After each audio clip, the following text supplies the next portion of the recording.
Welcome to Wine Basics with SusanCWine, where I create videos for beginners and wine lovers. Let's dive in. Wine question number 1. What's the best way to learn about wine? So we all know there's a mystery to wine in that a lot of people see it as a riddle, only solvable by a so-called expert, or as a mystical subject only accessible to a self-proclaimed wine snob. The good news here is that experience with wine doesn't mean you've spent years drinking and studying wine. What it does mean is that you need to be a deliberate taster. This takes practice. The best way to learn wine is to drink wine. A fun way to tackle different wines is to choose a single country and only drink wine from that country for the next 3 to 4 months. For example, if you choose Italy, you'll begin to have a feel for the flavors and the qualities of Italian wines.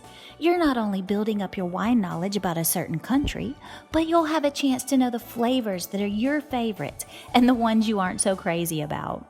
Common wine question number 2. What makes wine wine? A grape berry is by weight 75% pulp, 20% skin, and 5% seeds. The pulp is the soft, juicy center that will become the wine. It's the sugar in the pulp that's important to winemaking because this is what will be converted into the alcohol. The skins play the fun part.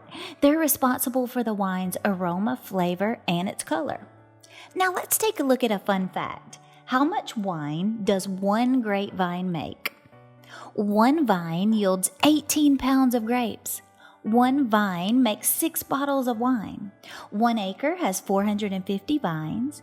This 1 acre yields 4 tons of grapes.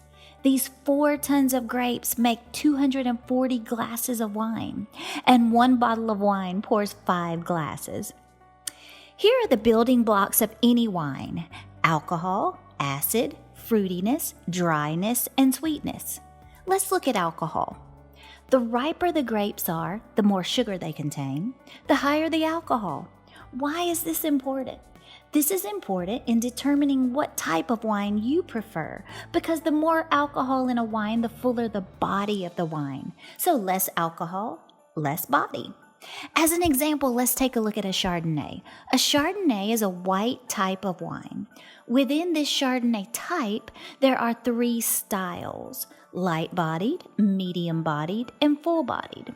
So in terms of body, what we're talking about is the weight of the wine in our mouth.